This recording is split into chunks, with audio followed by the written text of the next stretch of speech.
നിനക്കിലെന്തു ചൂടൻ ഒന്ന് തന്നെ. നല്ല പോലെ ആലോചിച്ചു നോക്കിയാൽ എന്തു ചൂടൻ മാത്രമാണുള്ളത്.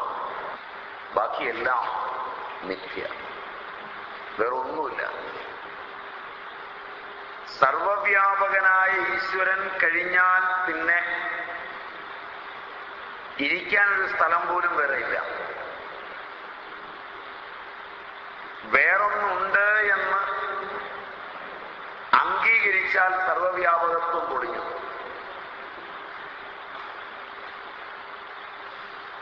അപ്പൊ ഈശ്വരനുണ്ട്, ജഗത്തില്ല, ബാക്കിയെല്ലാം മിഥ്യ. അങ്ങനെയാണെങ്കിൽ എന്തിന് ബാക്കിയുള്ളതിന്റെ പിന്നാലെ പോണം? ശരിക്ക് വിചാരം ചെയ്തു നോക്കിയാൽ പ്രതിഭാസവും വ്യവഹാരവും അസത്യമാണ്, മിഥ്യയാണ്. സത്യമായത് പരമാർത്ഥം മാത്രം. അതെന്ത് ചൂടൻ? നീ ഒഴിഞ്ഞു മറ്റെനിക്കു ദൈവമില്ല, നീ അല്ലാതെ വേറൊരു ദൈവം എനിക്കില്ല.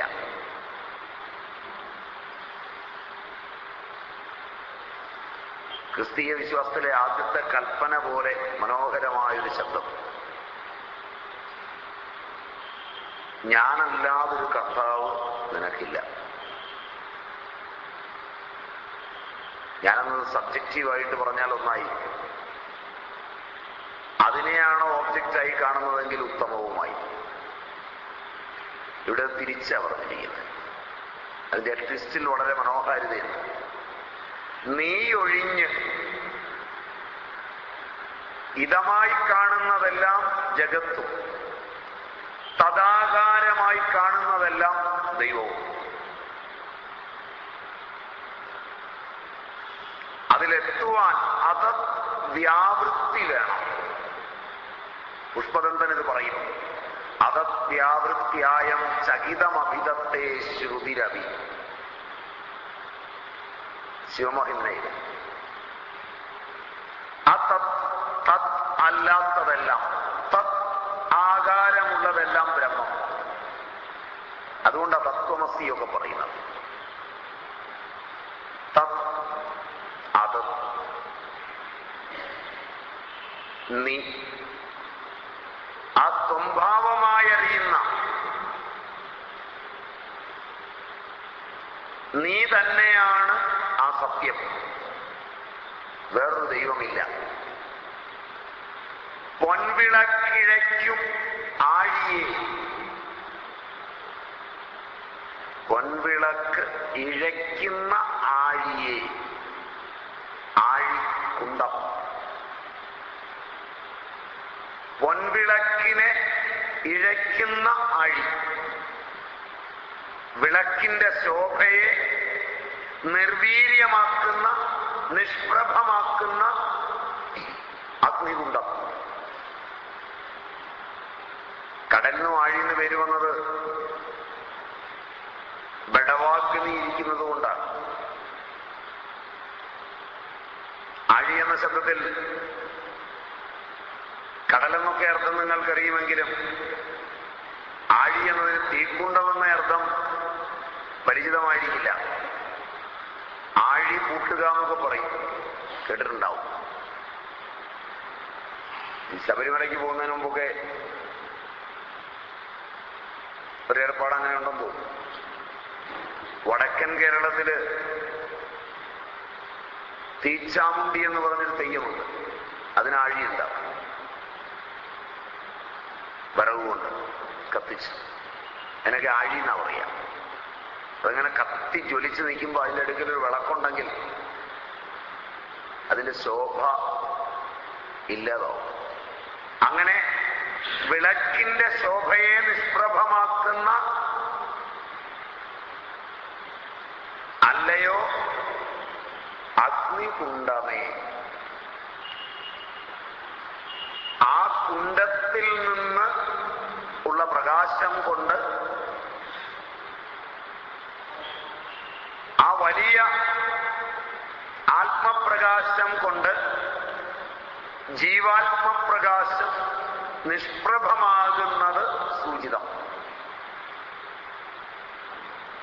നിന്റെ പ്രകാശത്തിൽ ബാക്കിയെല്ലാം നിഷ്പ്രഭം. അപ്പോ അല്ലയോ ഭഗവാൻ, എനിക്ക് നീ അല്ലാതെ വേറൊരു ദൈവമില്ല. ചന്ദ്രകലാധരനായ നീ സത്യം, ബാക്കിയെല്ലാം മിഥ്യ. മനം തുടങ്ങി എന്നും എണ്ണമൊക്കെ നെക്കി നക്കിയിടും. മനസ്സ്, ബുദ്ധി, അഹങ്കാരം തുടങ്ങി ഉള്ളവയിൽ മാറി മാറി വരുന്ന ഈ ജഡസങ്കല്പങ്ങളെല്ലാം, ആ മാറി മാറി വരുന്ന ജഡസങ്കല്പങ്ങളെല്ലാം അവനവനിൽ ലയിപ്പിച്ച് ഭസ്മീകരിക്കുന്ന, നക്കി നക്കിടും, ലേഹിക്കുന്ന, നക്കിയെടുക്കുന്ന അഗ്നി നക്കിയെടുക്കുന്നു എന്നാണ് പറഞ്ഞിരിക്കുന്നത്. അല്ലയോ കുണ്ടമേ, നിന്റെ താപത്തില് എന്റെ മനസ്സു തുടങ്ങി സകല ദൃശ്യങ്ങളും ജഡസങ്കല്പങ്ങളും ഭസ്മീകരിക്കുന്നു. നിന്റെ പ്രകാശം ഉണർന്നാൽ വിദ്യതേ ഹൃദയഗ്രന്ഥി, ഛിദ്യന്തേ സർവസംശയ, ക്ഷീയന്തേ ചാസ്യ കർമാണി, തസ്മിൻ ദൃഷ്ടേ പരാവരേ. ആ പരാവരയെ ദർശിച്ചാൽ, എപ്പോഴെങ്കിലും ആത്മസ്വരൂപം ദർശിച്ചാൽ സംശയഗ്രന്ഥികളെല്ലാം പൊട്ടും. ബ്രഹ്മഗ്രന്ഥി, വിഷ്ണുഗ്രന്ഥി, രുദ്രഗ്രന്ഥി, ഇതൊക്കെ പൊട്ടും. ഈ കുണ്ടലിനി, ഈ കുലകുണ്ടലിനി കുളം ധരിച്ചിട്ട് കുലയോഷി കുളം തെത്വ നിന്നോടുകൂടി ചേർന്നാൽ ആ പരാവരയെ കണ്ടാൽ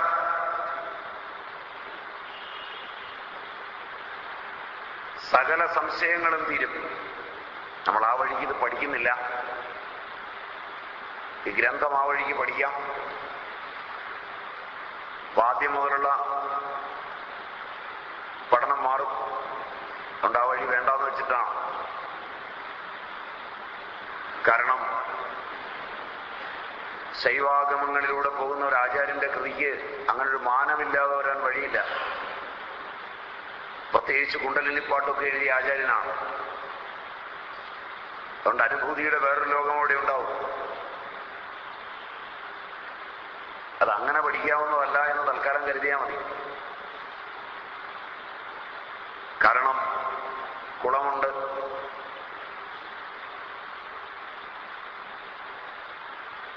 കുളം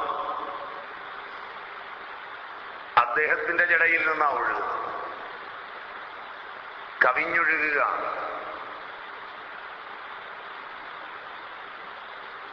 കുലകുണ്ടലിനി കുളം ധരിച്ചിട്ട് നീങ്ങുന്നതൊക്കെ ആലോചനാമസൃണമാണ്. ഇതിന് ശാപരാതി തന്ത്രങ്ങളെ അതിക്രമിച്ച് പഠിച്ചാൽ ഇത് മറ്റൊരു ലോകമാണ്. ഇത് ഞാൻ സൂചിപ്പിച്ചു എന്ന് മാത്രമാ. ആഴി, കുണ്ടം, ആ സങ്കല്പമൊക്കെ വരുമ്പോ കാളി, കരാളി, മനോജവ, സ്ഫുലിംഗിനി, വിശ്വരുചി ഒക്കെയായ ദേവി നക്കിയെടുക്കുന്ന അഗ്നി തന്റെ നാവുകൾ കൊണ്ട്, സപ്തനാവുകൾ കൊണ്ട് നക്കിയെടുക്കുന്ന ചിത്രമൊക്കെ വന്നപ്പോ എന്നറിയാതെ ഓർത്തുപോയതാണ്.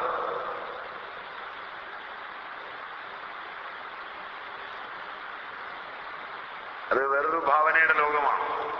അതിന് ഈ ഭാവന പോരാ, ഒരല്പം കൂടെ സൂക്ഷ്മമായ ഭാവന വേണം. അതുകൊണ്ട് അങ്ങനെയൊക്കെ ഉണ്ടെന്ന് ചുമ്മാ ഒരു രസത്തിന് വല്ലപ്പോഴും ഓർത്തിരിക്കുന്നത് ഒരു രസമാണ്. അതിന്റെ വഴിയെ പോകുമ്പോൾ അതിന് താന്ത്രിക ചേലയും കാര്യങ്ങളുമൊക്കെയുള്ള വേറൊരു വിശുദ്ധ ലോകമാണ് തന്ത്രാഗമങ്ങളുടെ. അതിന് പാകമാകണമെങ്കിൽ പടവുകൾ ഒരുപാട് കടന്നു പോകേണ്ടിയും വരും. നമുക്ക് വിടാം. ഹംസയോഗമൊക്കെ അറിയുന്ന ഒരു ആചാര്യനല്ലേ, അദ്ദേഹം ഇതിലതൊക്കെ ഒളിച്ചു വെക്കാതിരിക്കാൻ വഴിയൊന്നുമില്ല. അതിതൊക്കെ പഠിച്ചു കഴിഞ്ഞ് ഇനിയും ഒരു ബാല്യത്തിന്, ഇനിയും ഒരു അംഗത്തിന് ബാല്യമുണ്ടെങ്കിൽ അന്ന് എവിടുന്നെങ്കിലും പഠിക്കും. വിഷമിക്കൊന്നും വേണ്ട, പഠിപ്പിക്കാനുള്ളവരൊക്കെ അന്നും ഉണ്ടാവും. ഭാരതത്തിൽ ഇത് നഷ്ടമാകുമൊന്നുമില്ല. ഇന്ന് പഠിപ്പിക്കുന്നവരെക്കാൾ കേമന്മാരെ നാളെ വരുമെന്ന് സംശയമൊന്നുമില്ല. ആചാര്യ പാരമ്പര്യമൊന്നും സൃഷ്ടിക്കില്ല. പഠിക്കാൻ ചില പാടുണ്ടായിന്ന് വരികയില്ല, അത് വേറെ. പക്ഷെ അവരുടെ പരമ്പരയിലെന്നും ആളുണ്ടാവും. അത് പാരമ്പര്യത്തിന്റെ ഗുണമാണ്. അതുകൊണ്ട് ആചാര്യൻ അങ്ങനെയും വിചാരിച്ചിരിക്കാം. കാരണം ആ പ്രയോഗങ്ങളൊക്കെ ഒരു താന്ത്രിക സങ്കല്പത്തിന്റെ അടുത്തുകൂടെ പോകുന്ന ആ ആഴിയും കുളവും കുലകുണ്ടലിനിയും ഒക്കെ, അതിലെ ആ പ്രയോഗങ്ങൾക്ക് അങ്ങനെ ഒരു സാധ്യതയുണ്ട്. നെക്കി നക്കുക, തന്നിൽ ലയിപ്പിച്ച് ഭസ്മമാക്കുക, ഇല്ലാതാക്കുക, നക്കിയെടുക്കുക. നക്കുക എന്ന പദം ഗ്രാമ്യമാണ്. ഗ്രാമ്യപദങ്ങളൊക്കെ നമുക്ക് നഷ്ടമായിട്ടുണ്ട് അല്ലേ? തിരിച്ചുവരാൻ പോവാണെന്ന് തോന്നുന്നു. ഗ്രാമ്യപദങ്ങളിലെ ഒരു ഭാഗം ഗുരുദേവനിലൂടെ ഒന്നും അല്ല, അതാണൊരു അതിശയം. ഗ്രാമ്യപദങ്ങളിലെ ഒരു ഭാഗം വാമൊഴി മാധുര്യത്തിൽ തിരിച്ചു വന്നു തുടങ്ങിയെന്ന് തോന്നുന്നു നിയമസഭയിലൊക്കെ. ശരിയല്ല. പോഴൻ, കൊജ്ഞാണ്ടൻ, ഇതൊക്കെ ഗ്രാമ്യമാണ്. അപ്പൊ ആ ഗ്രാമ്യപദങ്ങള് ഒരുപാടുണ്ട്. പക്ഷെ ഗ്രാമ്യപദങ്ങളുടെ ചമൽക്കാരവും മാധുര്യവും ഒന്ന് വേറെയാണ്. അത് നഷ്ടപ്പെടില്ല എന്നുള്ളതുകൊണ്ടാണല്ലോ പത്രങ്ങളൊക്കെ ഇത്ര സജീവമായത്. വേറെ എത്രയോ നല്ല പദങ്ങളുണ്ട്, അതൊന്നും അവരെ ഇരുത്തി ചിന്തിപ്പിച്ചില്ല. ഇനി അതിന്റെ തുടർച്ചയുണ്ടാവും നമുക്ക് പ്രതീക്ഷിക്കാം. ഇനി വലിയ വിദ്യാഭ്യാസമുള്ളവരൊക്കെ ഈ ഗ്രാമ്യപദം തേടിപ്പോയൊരു നിഘണ്ടുവൊക്കെ ഉണ്ടാക്കിക്കൂടുന്നില്ല. അപ്പോ ഗ്രാമ്യപദമാണ് നക്കുക. നെക്കി നക്കുക, തന്നിൽ ലയിപ്പിച്ച് ഭസ്മമാക്കുക, ഇല്ലാതാക്കുക, നക്കിയെടുക്കുക. അഗ്നി നക്കിയെടുക്കുക. അഗ്നി അതിന്റെ നാവ് കൊണ്ട് നക്കുക എന്നാ പറയാ. അങ്ങനെ നക്കി ഭസ്മീകരിക്കുന്ന കനം കുറഞ്ഞ മേനിയെ എന്നിൽ നിന്ന് എന്റെ ആത്മപ്രകാശമായ വിളക്കിനെ നിഷ്പ്രഭമാക്കുന്ന ആ ജ്ഞാനമാകുന്ന കുണ്ടത്തിൽ എന്റെ ജഡസങ്കല്പങ്ങളെയെല്ലാം ലയിപ്പിച്ച് ഭസ്മീകരിച്ച് കനം കുറഞ്ഞ മേനിയെ ഭാരമറ്റ് ബന്ധമറ്റ് ശാന്തിതമായ സ്വരൂപത്തോടുകൂടിയവനെ അഗ്നി നക്കിത്തോർത്തിയാൽ ഭാരമുള്ളതൊന്നുമില്ല. പിന്നെ ഭാരമെല്ലാം പോയി. ലാഘവം വന്നു. ലാഘവം വന്നു കഴിഞ്ഞാൽ വളരെ എളുപ്പമാണ്. തല്ലാഘവം പറയാവുന്നതല്ലെന്നാണ്. ഇല്ലാരണം, പിന്നെ യുദ്ധമില്ല. ആ ലാഘവം പറയാനില്ലെന്നാ പറയാം. വെയ്റ്റ്ലെസ്നെസ്.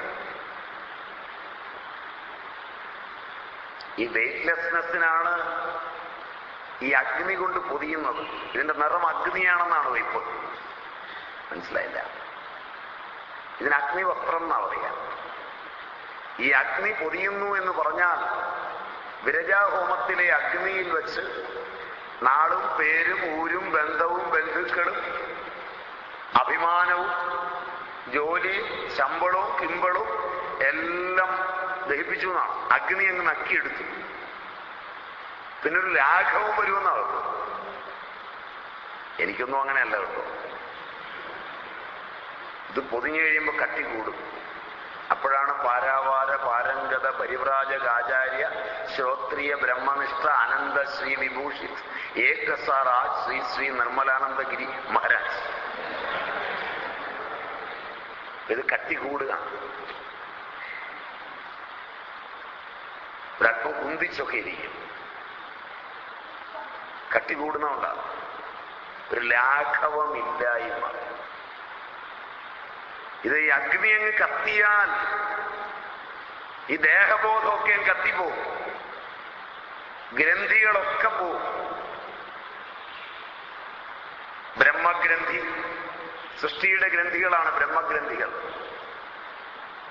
വിഷ്ണുഗ്രന്ഥി, രുദ്രഗ്രന്ഥി, എവിടെയോ കേട്ടിട്ടുണ്ടല്ലോ അല്ലേ? ബ്രഹ്മഗ്രന്ഥി വിഭേദിനി ആജ്ഞാചക്രാന്തരാളസ്ഥ രുദ്രഗ്രന്ഥി വിഭേദിനി. സമയാചാരതൽപരയായ ആ ദേവി ഭവാനി ഭാവനാഗമ്യ ഭവാരണ്യകുടാരിക. അവളുടെ ദൃഷ്ടി പതിഞ്ഞാ മതി. ആ കുലകുണ്ടലിനിയുടെ ദൃഷ്ടി പതിഞ്ഞാ മതി. അവള് മനോജവയും വിശ്വരുചിയും ഒക്കെയായ ആ അഗ്നി കൊണ്ട്, സ്ഫുലിംഗിനിയൊക്കെയായ അഗ്നി കൊണ്ട് ഇതൊന്ന് നക്കി തോർത്തുമ്പോ തല്ലാഘവം പറയാവതല്ല, അത്ര ലഘുവാകുകയാണ്. ഇല്ലാരണം, പിന്നെ യുദ്ധമില്ല.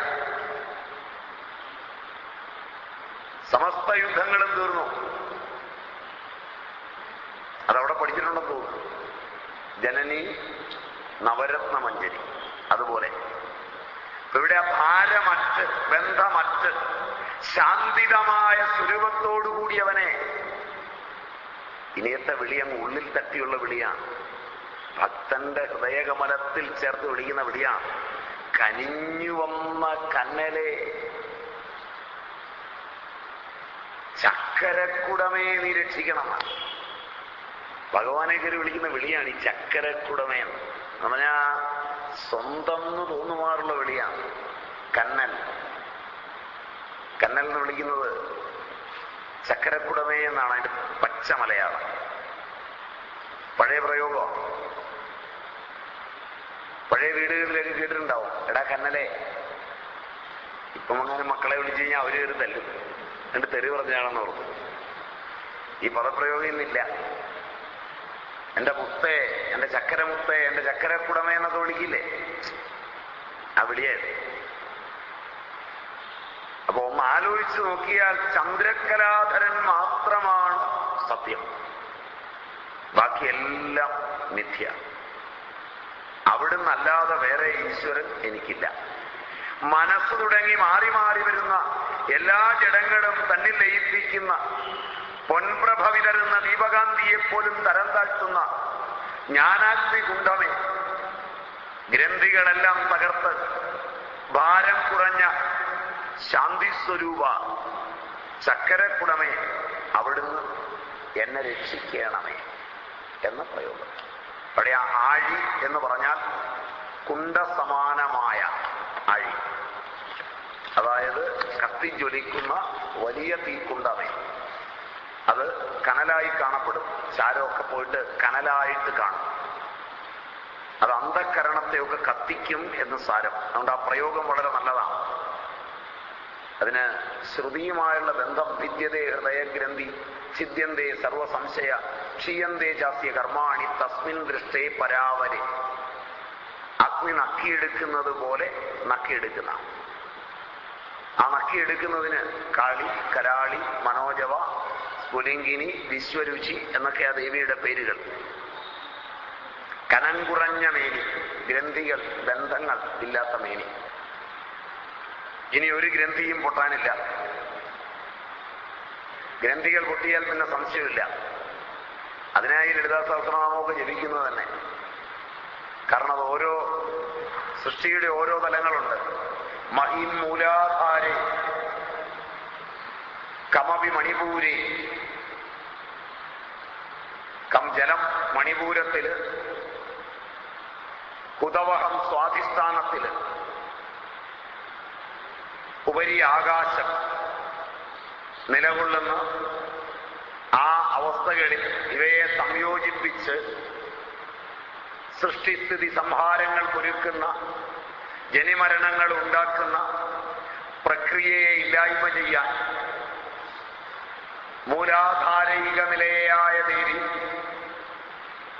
ബ്രഹ്മഗ്രന്ഥിയെ ഭേദിച്ച് അങ്ങനെ ഓരോ ഗ്രന്ഥികളും കടന്ന് സഹസ്രാരാംബുജാരൂഢയായി തീർന്നാൽ സുധാതാരം വർഷിക്കാൻ തുടങ്ങും. സുധാതാരാഭിവർഷിണി.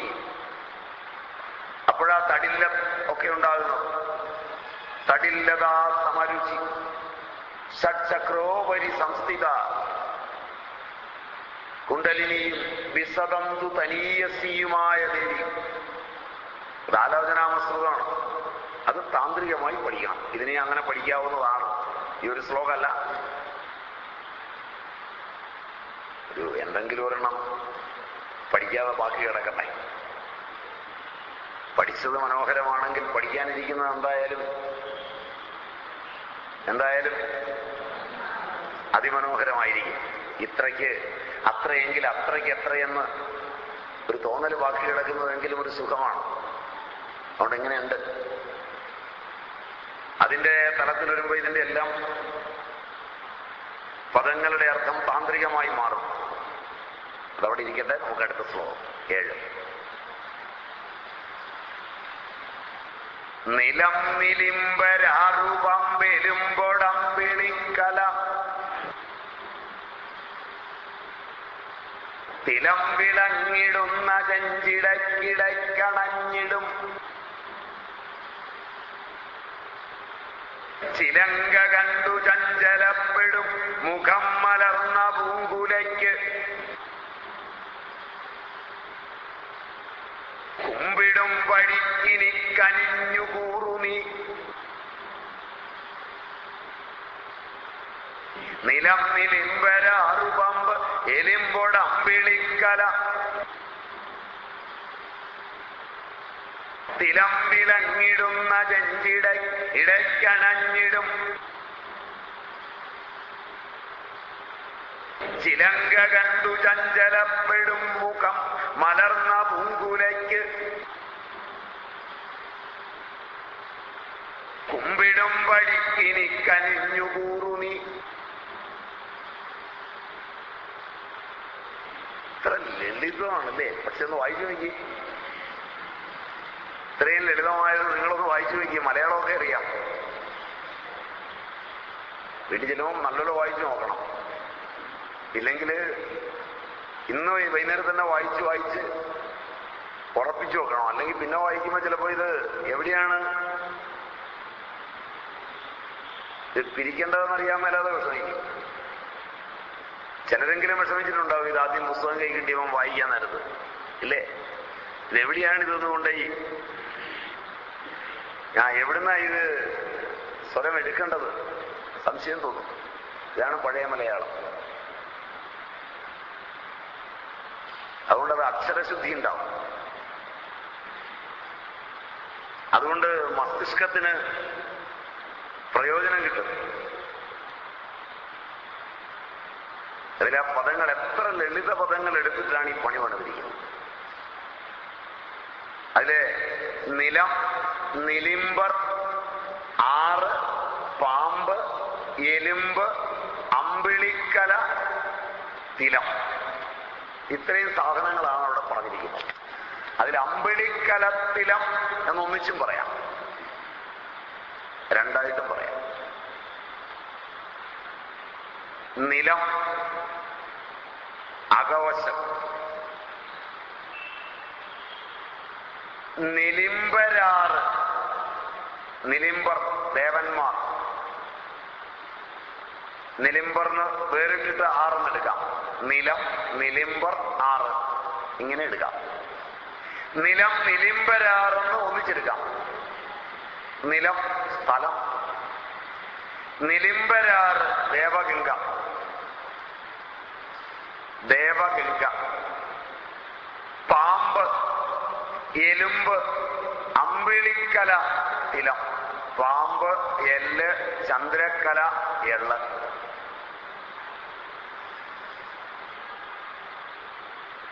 ഇങ്ങനെ എടുക്കാം.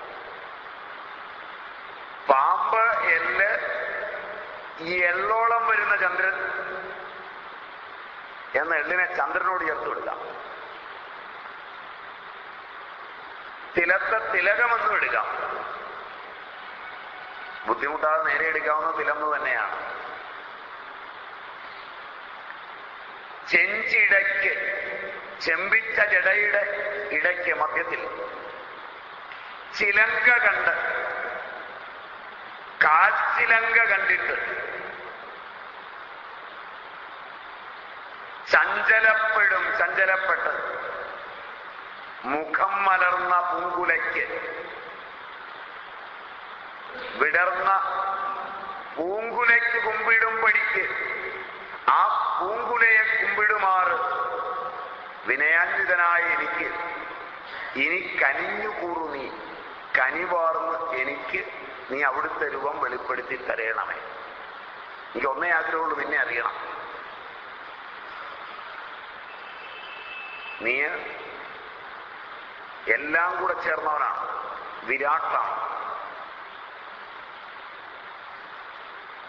പൃഥ്വി അതായത് ഭൂർലോകം, ഭൂർലോകം, സ്വർലോകം, തപോലോകം, ജനലോകം, സത്യലോകം, മഹർലോകം എന്ന സപ്തലോകങ്ങളും മുകളിലേക്ക്, അതലം, വിതലം, തലാതലം തുടങ്ങിയ സപ്തലോകങ്ങളും താഴേക്ക്.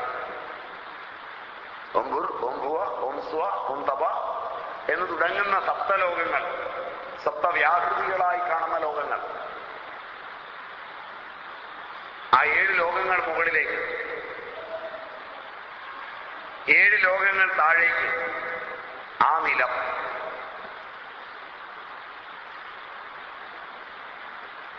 ദേവഗംഗ, നിലിംബരാറ്, അതിലെ ദേവന്മാർ മുഴുവൻ, പിന്നെ ദേവഗംഗയും അങ്ങനെ എടുക്കാം. ദേവഗംഗയെന്നും എടുക്കാം. പാമ്പ്, അത് നിന്റെ കയ്യിലും കഴുത്തിലും എല്ലാം പാമ്പ് തന്നെയാണ്. സർപ്പഭൂഷണനാണ് നീ.